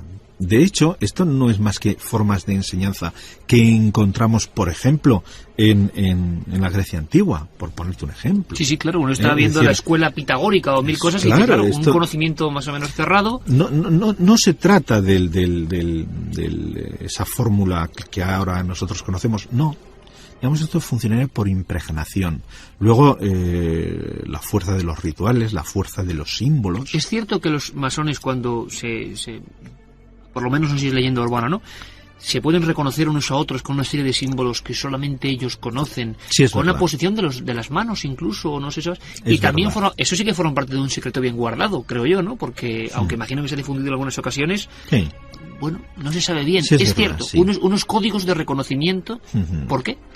Por una razón, es decir, la masonería tiene otro aspecto humano que, como te decía antes, de fraternidad. Entonces, en la época medieval, es decir, aquella gente, caminos, peligros, 1000 cosas, viajaban de un lugar a otro. Entonces, en aquella época, conocer estos secretos de construcción, es decir, meramente cómo una piedra se pone de una determinada manera, o cómo se levanta un capitel, o cómo se hace determinadas cosas. Entonces, era una forma de reconocimiento. Es decir, yo soy como tú. Tu hermano, tú me reconoces. De hecho, por ejemplo, hay una frase en la masonería muy bonita, que tú eres masón, y se responde, mis hermanos me reconocen como tal. Tú fíjate, incluso, mis hermanos me reconocen, es como un espejo, es decir, yo ni siquiera hablo de mí mismo, los demás me reconocen como tal. Es esto, es decir, los demás me han reconocido, es decir, como uno de los nuestros. Es decir, a esa persona la reconocemos como uno de los nuestros y por tanto puede participar de lo que es, en este caso, nuestro...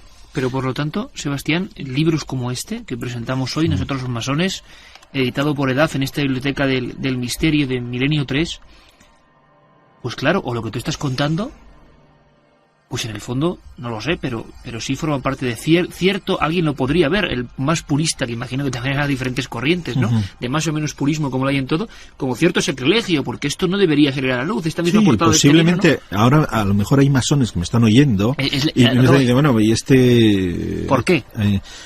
Pero es que hay una cosa que es intransmitible, es la experiencia. Es decir, es que esto no forma parte de la enseñanza masónica. La experiencia, es decir, uno puede repetir como un loro 300.000 veces lo que pasa en una logia que no sirve para nada. Porque no lo ha asimilado. Exacto, ¿no? es una cosa no que lo ha vivido. Claro, es decir, es como si yo te enseño una foto de una paella.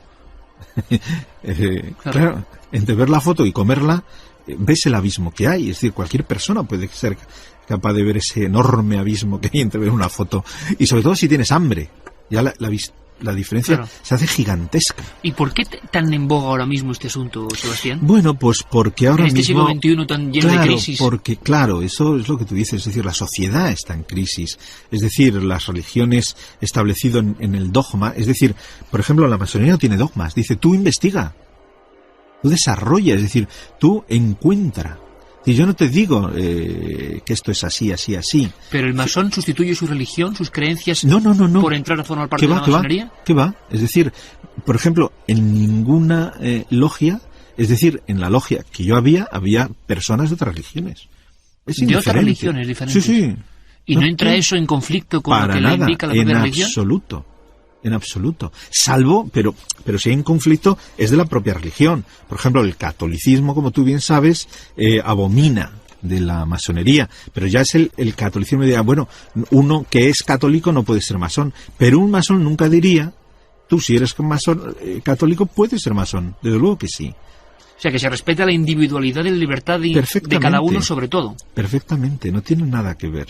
Oye, una cosa también curiosa, Sebastián, y ahora, si os parece, queridos amigos, pasamos a otra esfera que creo que es interesante en el sentido de el poder o no poder que se ha concentrado en ciertos masones.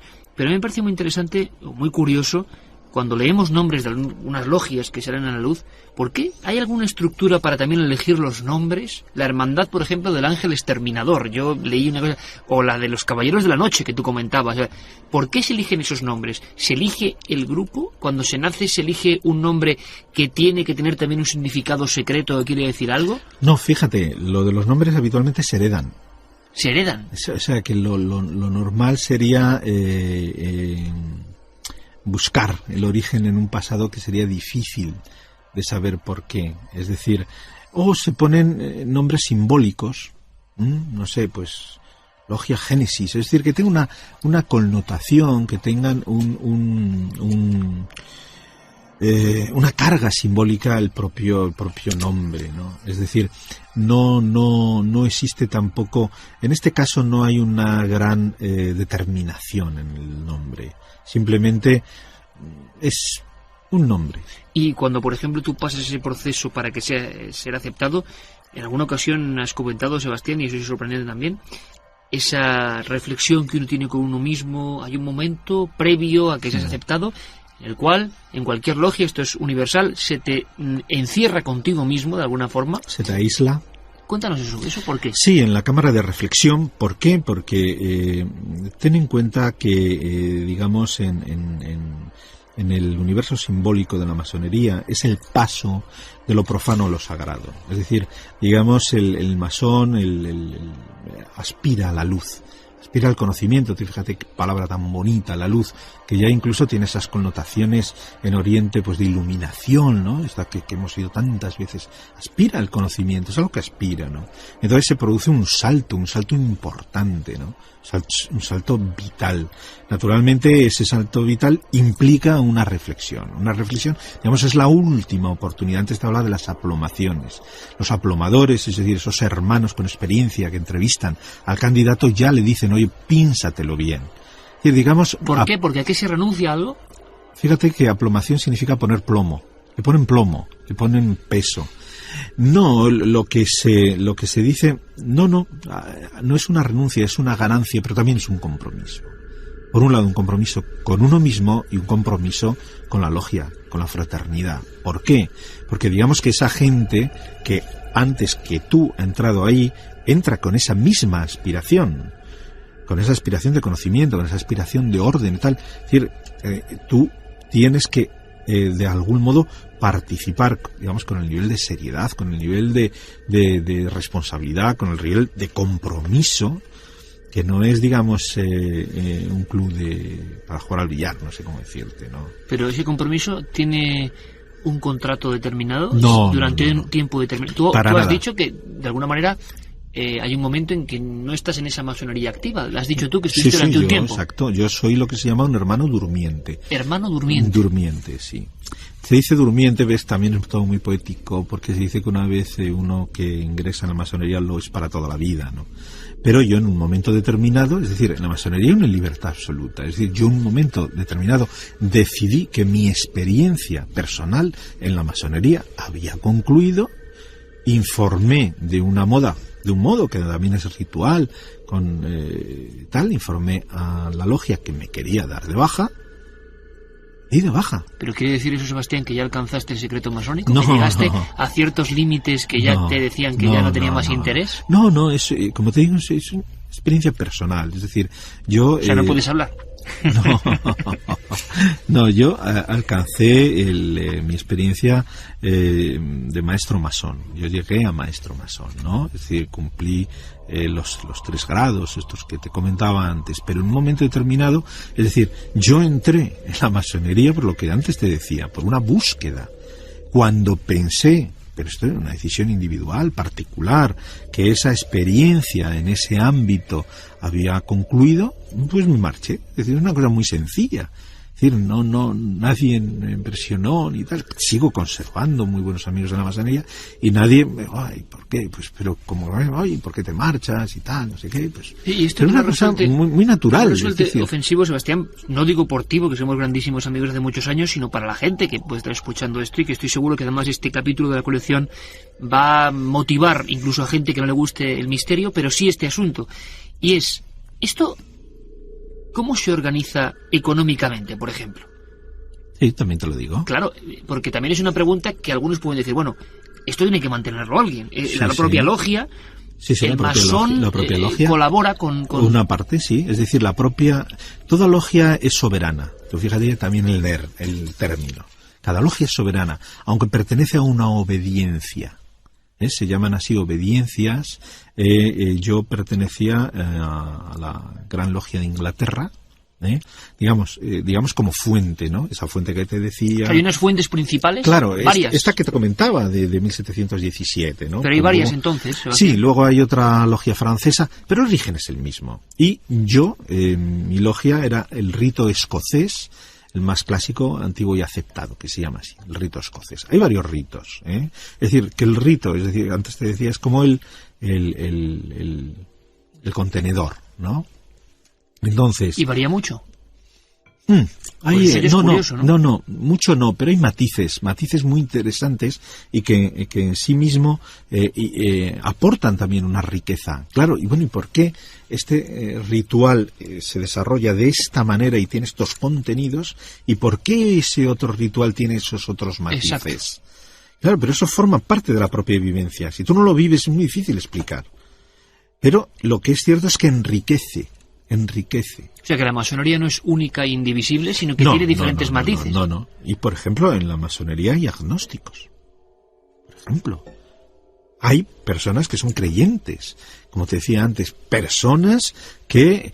¿Por qué? Porque esa es... como alguien que no cree en ese arquitecto que ha diseñado el universo. Pero vamos mira, te voy a poner un ejemplo. Vamos a suponer que yo soy agnóstico.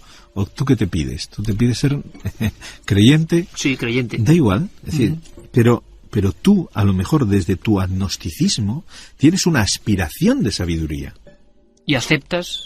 Y entonces tú te entras en la masonería y vamos a suponer que descubres que esa metodología, porque en el fondo es una metodología, te es útil. Es útil, como además la masonería enseña fraternidad, enseña tolerancia, enseña a tratar de comprender el punto de vista del otro. Y que el otro pudiera tener razón. Por eso lo del blanco y el negro. La masonería, yo tengo un determinado punto de creencias con respecto a algo. ¿Qué tengo que hacer? Irme al otro lado. Contrastarlo con otro. Eso es lo que, por ejemplo, una de las enseñanzas de la masonería. Es decir, a lo mejor, ¿por qué considero con mi mente limitada, con mi bagaje de conocimientos, con mis limitaciones emocionales, intelectuales, tal, que tengo la verdad con respecto a esto? Lo contrasto. El negro con el blanco. La verdad que estamos sorprendiéndonos mucho con esta entrevista, que algunos dirían entrevista con un hermano durmiente, ¿no? Y que creo que mucha gente le va a interesar de verdad, Sebastián, sí. Porque a mí el primero me está fascinando un poco hay que quitar el asunto. Un poco mitos, claro. No... Pero, sin embargo, tú has hablado de las logias como organismos, como células independientes. Soberanas. Soberanas, perdón. ¿Eso significa que ha podido haber en algún momento enfrentamientos, yo no sé si dialécticos o no, con otra logia? Sí. Pero esto es muy interesante, por lo tanto... Vamos a ver, antes te decía que la masonería no es el mundo de Blancanieves, ¿eh? Y también existen logias llamadas estas salvajes. ¿Logias salvajes? Sí, logias salvajes. Tú ponte que un miembro de la masonería, por ejemplo, ha sido expulsado. Que también puede haber expulsión. Hombre, por supuesto. No dejar el cargo, entre comillas, como tú hiciste, porque no, sino expulsión. Expulsión, claro. ¿Por qué? Porque no se ha sometido uno a las directrices básicas de las buenas costumbres. De las buenas costumbres, es decir, por ejemplo, una de las razones... ¿Conoces algún caso, por ejemplo? Uno. Para saber ¿qué hizo ese hombre, si se puede contar? Acciones ilegales. Es decir, la masonería siempre se adapta a la legislación del país en la que pertenece. Si tú tienes un delito por lo cual eres juzgado y condenado y tal, eso implica la erradicación de la masonería. Por ejemplo, contar lo que ha pasado en una reunión de la logia. No, estoy hablando de la ley civil. Ajá. Es decir, tú robas, yo robo, y mañana me detienen, me juzgan y me condenan en un delito civil por la ley civil, nada. Eso significa erradicación. Luego hay, digamos, también, por así decirlo, delitos masónicos, no sé cómo llamarlo. Sí. No es la palabra delito masónico. Pero la masonería, como cualquier estructuración, tiene unas reglamentaciones que van en relación a su funcionamiento. Eso ya es más raro, ¿no? Que haya ¿Qué tiene que hacer un erradicación. masón dentro de su mundo para que le consideren que no es apto?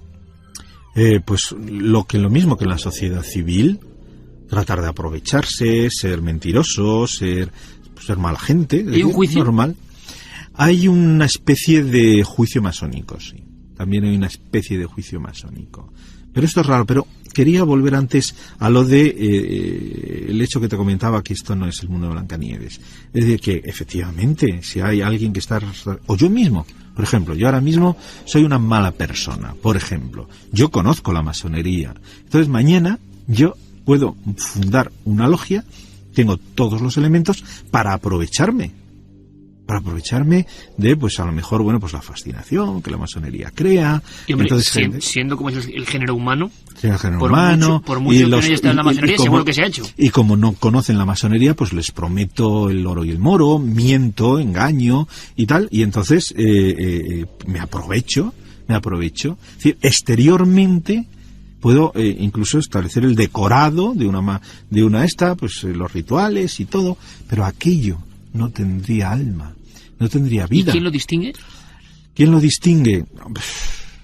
Porque habrá gente incauta. Por sus obras los conoceréis. Claro, pero el ejemplo que has dado, Sebastián, es curiosísimo. ¿Un masón expulsado o un masón...? O yo mismo, es decir, un masón que dice, pues yo me voy a aprovechar de esto. Masón mala gente, yo ahora mismo no me parezco yo a mí mismo que soy una mala persona, no es esa la opinión que tengo de mí. Pero vamos a suponer que... Tampoco buena, es decir, del montón.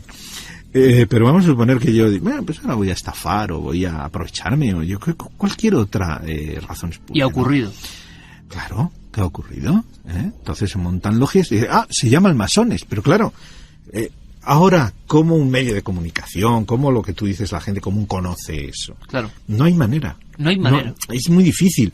Un masón sí lo sabe. ¿Por qué? Porque esa logia, por ejemplo, no tendría, como antes te he comentado, la carta patente. Es decir, no habría una logia regularmente constituida que dijera, no, estas son masones dignos y pueden fundar una logia. Son maestros masones y tal, no tendría una carta patente. O sea que por eso se llaman logias salvajes. Logias salvajes. Por lo tanto, quien quiere ingresar en la masonería porque, tenga interés, tiene que fijarse en ciertos elementos. Que sea una logia regular. Una logia regular. Lo que pasa es que justo las logias regulares, digamos en ese sentido, porque claro, la masonería tampoco te dice... mire usted va a entrar aquí, ya es el rey del mundo. ¿Qué obediencia hay también? Cada vez que hay una reunión tienes que acudir. Sí, pero nadie gente adulta, nadie te pone una...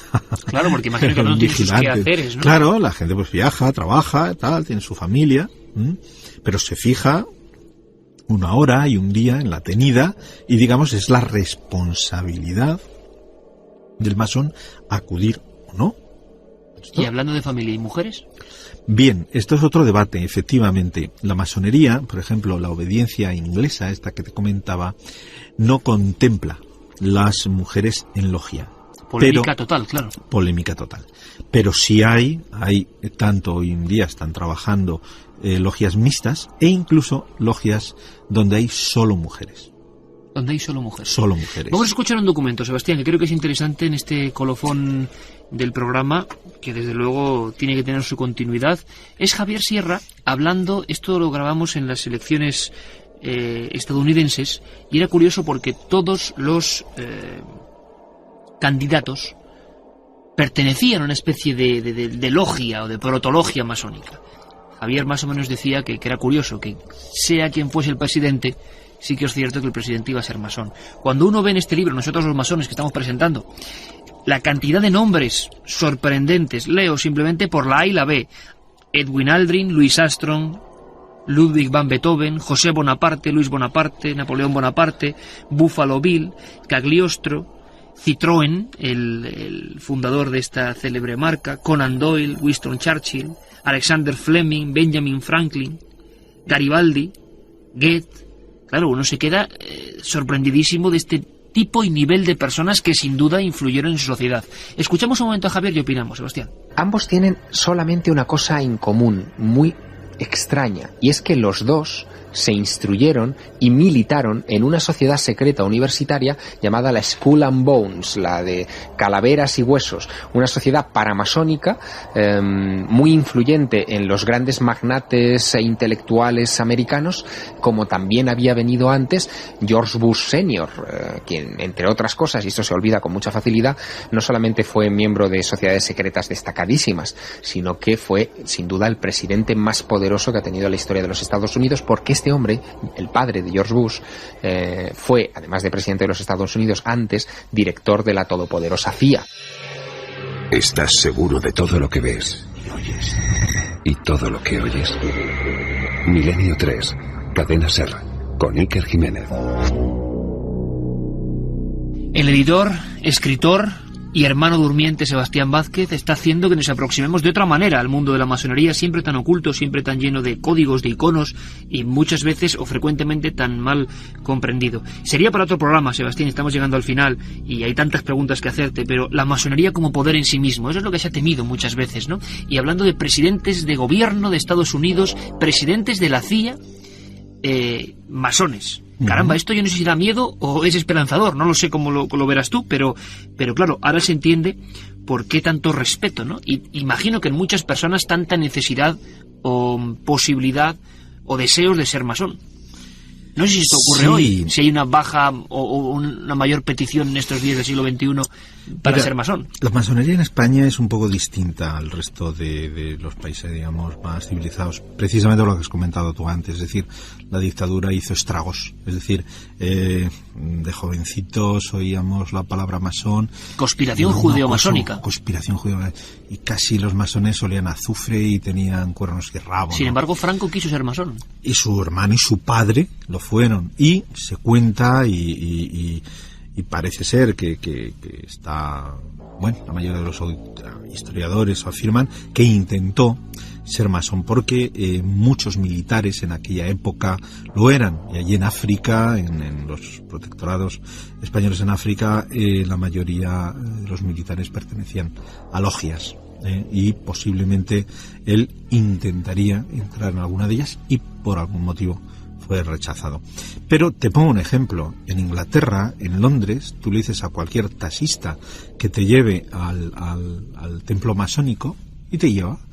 No es nada oculto, es decir, o en Estados Unidos... ¿Y eso no supone cierta degradación, Sebastián? En el sentido de que quizá hay una apertura para la adquisición de nuevos miembros. En Inglaterra ha sido así siempre.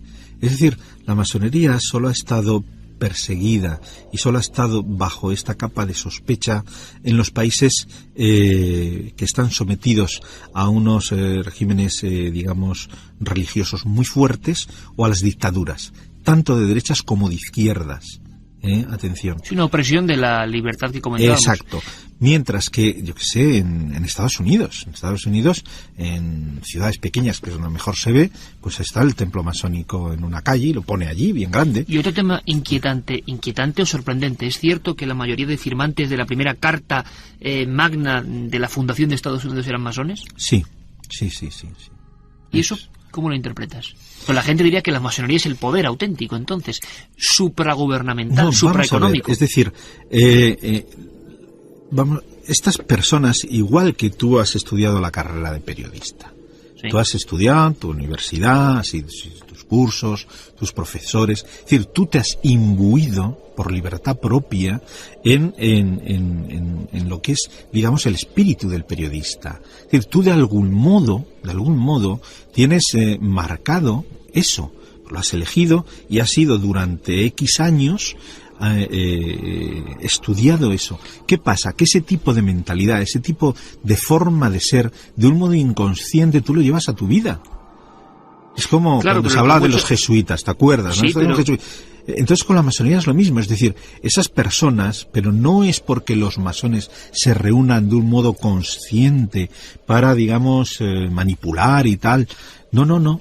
Es que, digamos, esas personas que, digamos, han seguido una línea de conocimientos filosóficos y tal, de algún modo, naturalmente, coinciden en muchas ocasiones en lo que es una visión del mundo. Pero la gran pregunta, Sebastián, y para terminar, porque no hay más tiempo, sí. ¿Qué es lo que imagino que todo el mundo sospecha, o por lo menos le da esa pátina de misterio al asunto? Es gente que se accede o se aproxima a un conocimiento de forma muy neutra. La pregunta sería, ¿esa propia logia o ese conocimiento está condicionando incluso, por ejemplo, en la logia, tú eres presidente y tú no? Los hermanos deciden quién es presidente.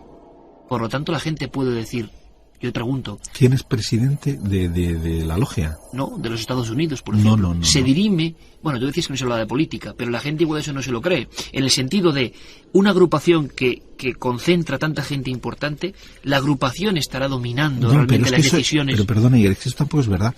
No, yo lo pregunto. Por ejemplo, lo que ocurre es que a lo mejor en una logia hay uno que es importante, uno o dos. No sé si me explico. En otra logia a lo mejor hay uno, dos. Es decir, en la logia de Mozart, no sé, pues había un Mozart. El resto era gente común, profesores, maestros, no sé. En la logia en la cual yo estaba, sí había una persona muy importante, pero el resto de la gente era gente común. Es decir, ese señor no podía conspirar con nosotros, no sé, porque no éramos, digamos, interlocutores para conspirar. No tienes, me explico lo que te quiero decir. Sí, que eran... Es decir, si se forman logias, supralogias de eso, a mí me parece ya esto un poco que entra en el terreno de la leyenda especulativa. Ahí hablaríamos un poco de esas historias tipo Bilderberg y demás, eso no es masónico. Y eso no es masónico. Grupos de poderosos que se han puesto tan de moda ahora en cierta literatura, como el grupo Bilderberg, demás, eso ¿no? No son masones. Esos son es bueno diferenciarlo. Banqueros, políticos y tal. Mira, en este libro están la constitución de la masonería, por decirlo de alguna manera. Y si se lee, es un canto a la libertad tremenda. Sin embargo, Sebastián, ¿por qué esa gente tan importante nunca dijo que eran masones abiertamente? Sí, ¿Sí lo dijeron? Muchos lo han dicho. Vaya, antes te hablaba de Mozart. Mozart hizo una ópera masónica. ¿Pero la hizo? ¿Pero él decía que era masón o lo deja en simbología? Mira, vamos a ver, hay mucha gente que lo ha dicho que es masón. Es decir, lo que habitualmente no se hace y no se debe hacer es mencionar que un hermano lo es, porque es su libertad particular decirlo si lo es o no lo es. Yo nunca he dicho que tal persona pertenece a la masonería o no pertenece, porque esa es su libertad. Yo puedo decir de mí mismo que lo he sido, porque yo no tengo por qué avergonzarme.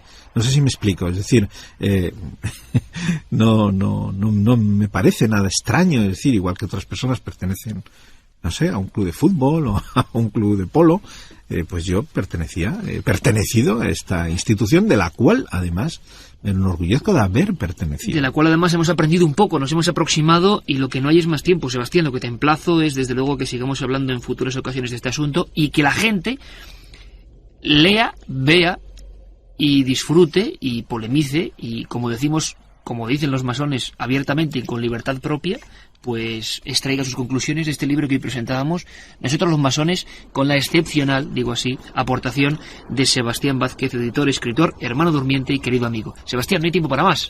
Muy bien, Iker. Gracias, es un placer. A ti. Milenio 3, Cadena Ser.